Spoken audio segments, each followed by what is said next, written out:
Hey friends, and welcome to the Wine CEO YouTube channel. I'm Sarah, your certified sommelier and host of the Wine CEO podcast, and I'm launching a new series called Sips with Sarah. In these episodes, I will be speaking with winemakers and industry professionals as we taste through a selection of wines, and hopefully it's a great insight for you into some amazing wines from various regions around the world and gives you some new things that you may want to try from your local wine shop. Join me today as I speak with Charlie Blasch, the sommelier manager from M Chapoutier in Northern Rhone. If you're interested in my entire visit to the Hermitage region with Charlie, I did an episode a few weeks ago, which I'll link here, so that you can check out my full visit of M Chapoutier and learn a little bit more about the Northern Rhone region.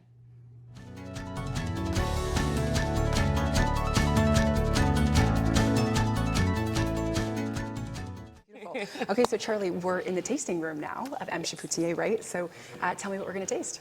So we're going to try two different whites, and we're going to try two very different whites. So we're going to have the two main grapes of the Northern Rhone Valley, starting with Viognier, which is a grape that's grown only in Condrieu. So this is vintage 2021, our most recent vintage for Condrieu. This is called Invitare. So 100% Viognier. Yeah, 100% Viognier.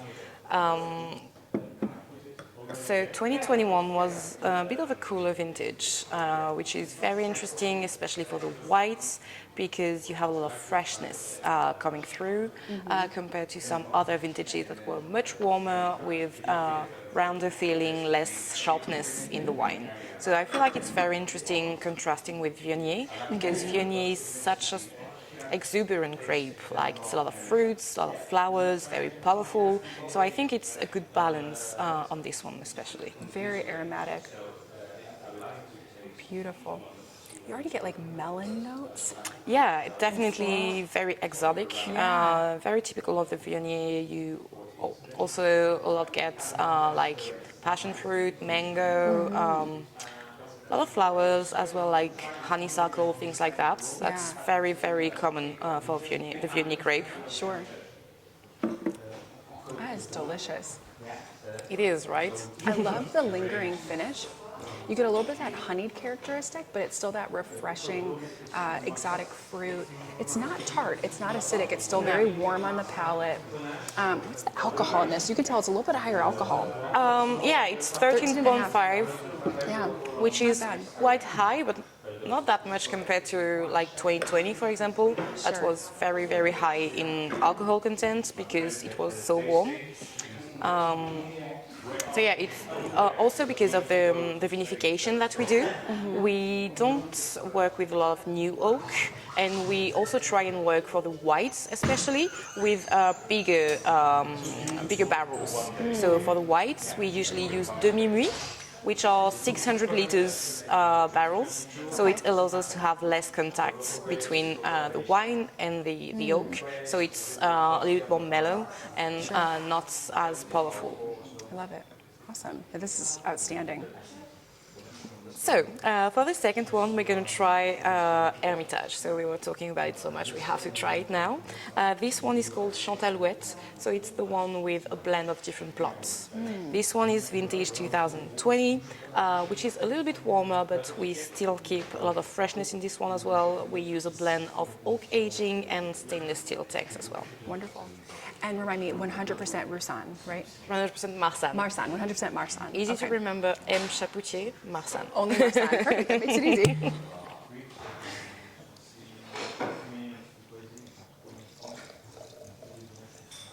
And the last one was single plot? Or the last No, one it was a blend as well. The color is already so much darker. That's beautiful. Yeah, that's very rich. This one is worked in biodynamic, of course. All of our wines on Hermitage appellation are. Marsanne is a lot less exuberant, less fruity, more on the like nuts, honey, things like that. Yeah, Definitely not as floral in the aromas as the Viognier was, but you get that minerality in it that is so apparent Definitely. from the soil we were talking about as we were walking through the vineyards. I mean, Yeah. that nuttiness, that minerality is so apparent. It's delicious. It's so refreshing, though. Talk about like a It really is. easy wine to drink in the summer. Even though it's partly oak, partly stainless steel, it's really refreshing. Like it's not like it's really heavy on the palate. No, it's a bit rounder, it's a bit richer, which makes it a great wine for food pairing as well. Yeah. But it's still very refreshing, like you said. So we work with natural yeasts. So we are not always stopping the malolactic fermentation. Sometimes when we can and when we need to, we try and stop it. But with natural yeast, sometimes it happens at the same time as the alcoholic fermentation. So you can not always stop it, but I feel like we do a pretty good job at maintaining the balance and having a very very well balanced wine. Oh, definitely. So if you were to pair this wine with food, what would you put this with? So many things. Love it with cheese a lot. With like seafood, it's also like very very interesting, like lobster, things like that. That works. It's incredible. Like white meat, like chicken or things like that, with mushrooms, a little bit of cream. That works wonderfully as well. On its own. I love it. No, it sounds amazing. And I'm a foodie, so that sounds absolutely awesome. Now, to actually have the certification of being like organic and biodynamic, is that Yes. very challenging to maintain the certification? It is, especially biodynamic. The set of rules are much harder to follow, much more strict, and if you do one thing outside of that, then it takes years to have it back. So of course it's very challenging, but that's something we've done for like almost 30 years now.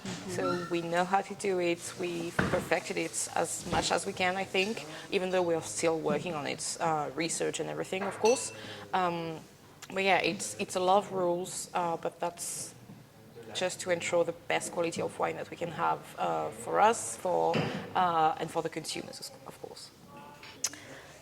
So let's start with the reds. Okay. And for the first one, we're going to start very strong with Hermitage. So just like Chante-Alouette is a blend of different plots in white, this is going to be a blend of different plots in reds. Okay. So this is called Monnier de la Sizeranne, and that's 2018.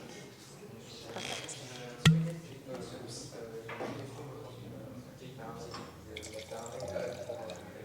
So of course, this is 100% Syrah. Okay. As for the aging, just like for the whites, we use a mix of stainless steel and oak. For the reds, we're going to mix oak and concrete tanks. The great thing with concrete, especially for Syrah or Grenache, the main grapes of the Rhone Valley, they are very reductive grapes, so we need controlled oxygen. So that's why the porosity of the concrete is great for that. And can you walk our listeners through, if you didn't have that ability to have the oxygenation, what would the wine taste like? What would happen because of its reductive characteristic? More notes of like matchstick and things like that, right? Yeah. So if we were not using things that allow the wine to breathe during the vinification and the aging, we would have a lot more reductive notes. That would be a lot more closed off, a lot more, much like you said, notes and aromas. So it wouldn't be as expressive as well. So it allows Syrah to have really expressive notes, less reductive, more on the fruits, more intense and like deep type of aromas and flavors. Sure. The oak also allows that. You have a micro-oxygenation with the oak as well, of course. That's why it's been the preferred way of aging wines and vinification of wines for ages. Still works very well. And for the whites, we use bigger barrels, but for the reds, we are like very traditional. We use Burgundy barrels, so 228 liters, very standard. And how long do you age the wine in the barrel before you bottle? And then how long do you age in bottle before you release? So basically we release when we are running out of the previous vintage. Okay. But usually the aging is between 12 to 24 months, depending on the type of wine that we make. Okay. For this kind of wine, it's usually around 16 to 18 months. Awesome. I love the aroma. You already get such earth-forward notes. It's definitely like olives, very dry fruit, Yeah, darker fruits. peppery. Oh, it's delicious. Very peppery, some leather hints as well. This is still very strong. 2018, that's very young for Hermitage right now. That would need years of aging, of course, or a few hours in a decanter. Definitely. But you can see the potential of it. It's already so intense, so rich, so complex as well. Like you said, you have a diversity of different ranges of aromas, from fruits to spices to... You do have some minerality in this as well. It's usually a bit harder to notice in red than it is in white, of course, but you do have some minerality here as well. The tannins are really, I mean, they're bold, but they're still pretty silky, right? Like it's subtle on the palate. And I love, you definitely mentioned the leather. I love the bold notes of leather. There's some cocoa even, like a little bit of like coffee or cocoa. Yeah. It has really rich notes that I think would definitely mellow out in age, but it's absolutely delicious and good acid too. Yeah, it's, in my opinion, it's perfectly balanced, which a high acidity is actually great in wine. People think acidity is a bad word sometimes. Actually, in wine, it's very important. It's going to help your wine last longer and slow down the aging process of the tannins as well. So it's very, very important to have a good amount of acidity in your wines. Which, considering how far south we are and how hot it can get here, I'm surprised it has as much acid as it does. Yes. That's, all congratulations to Hermitage. Hermitage, and also to the guys working in the vinification. Our winemaker is amazing, so he does a wonderful job at keeping the balance. So for the next one, we're going to try a single plot, which is called the Pavillon. So it was on the far left of the Hermitage Hill. This one is from 2008, and I just broke the cork. It happens. Happens to the best of us. Even professionals, yes.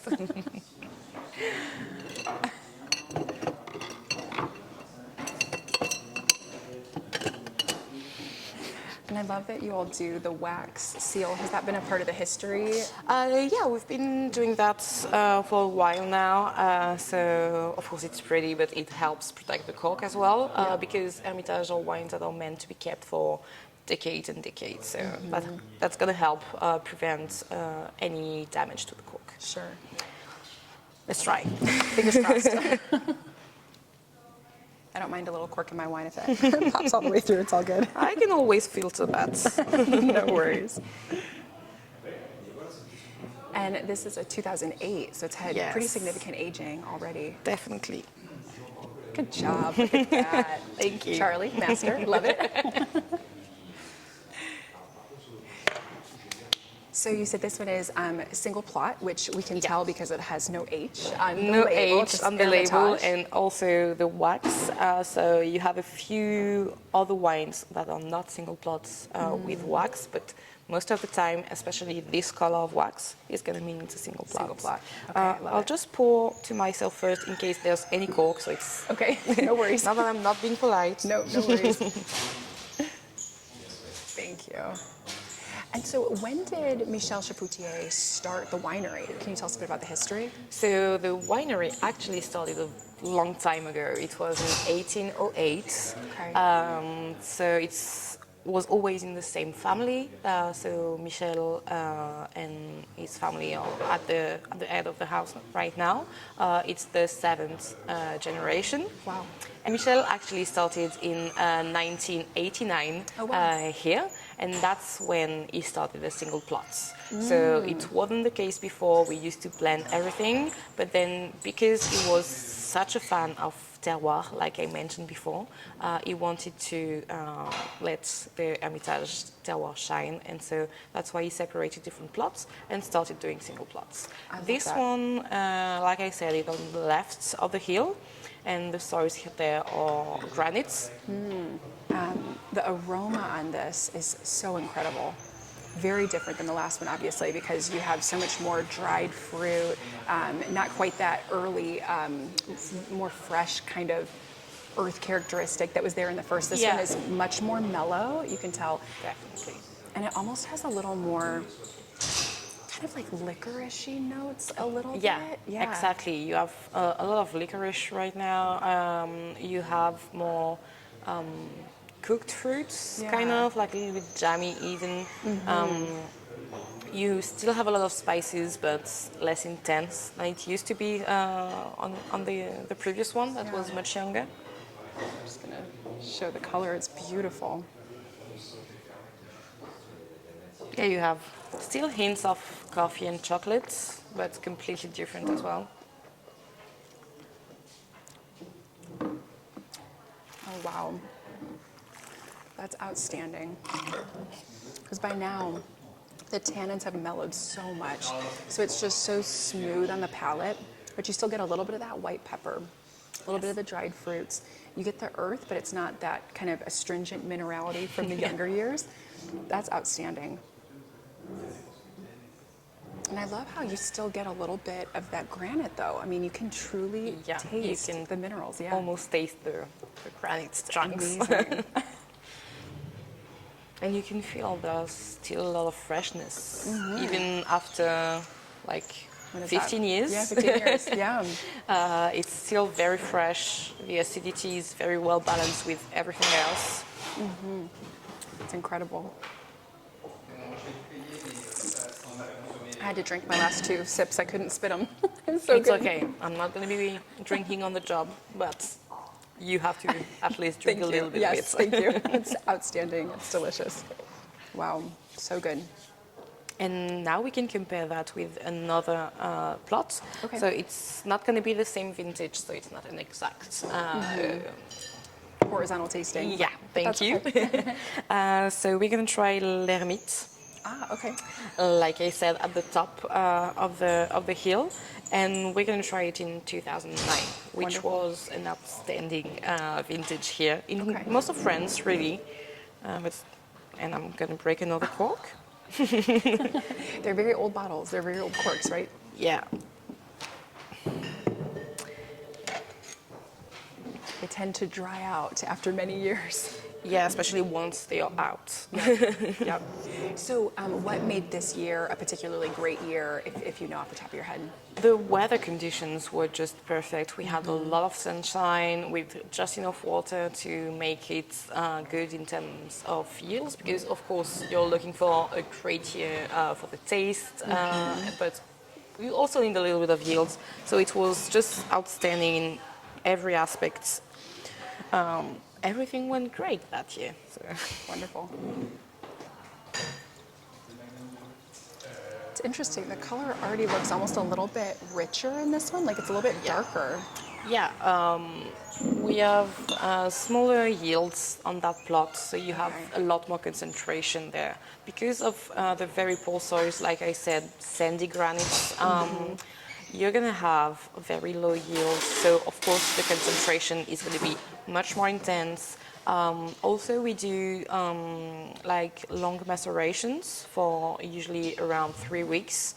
So we have a pretty good extraction of the color, the tannins and everything. So that's also why it's so intense. Similar kind of aromas immediately, because it's 100% Syrah as well, Yeah, of right? course. So similar aromas, right? You still have that licorice and kind of cocoa, earthy minerality. Wow, that's so different. So different from the last one.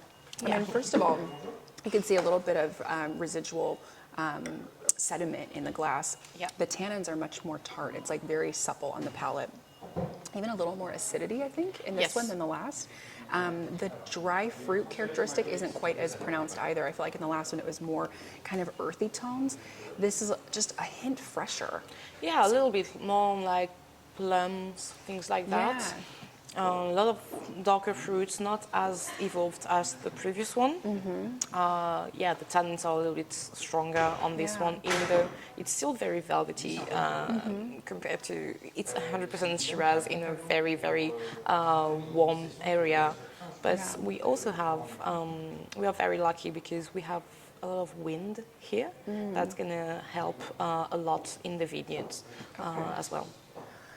It's just amazing how you can take two, very close plots from the exact same region, and the wines can be incredibly different, right? Yeah. I think that's what's so cool about being able to travel to a region and taste wines like this, when you can see the plots side by side, walk through them, see the different, granite stones and the gravel, and then get to taste the finished wines side by side. There's just no experience like it. Yeah, it makes more sense, and we are very lucky because we are in the heart of Hermitage, but the cellar is just a few minutes away from the hill, so you can actually see what you're going to be tasting. You can actually experience the entire thing. So it's very, very interesting. It makes more sense once you've been to the place.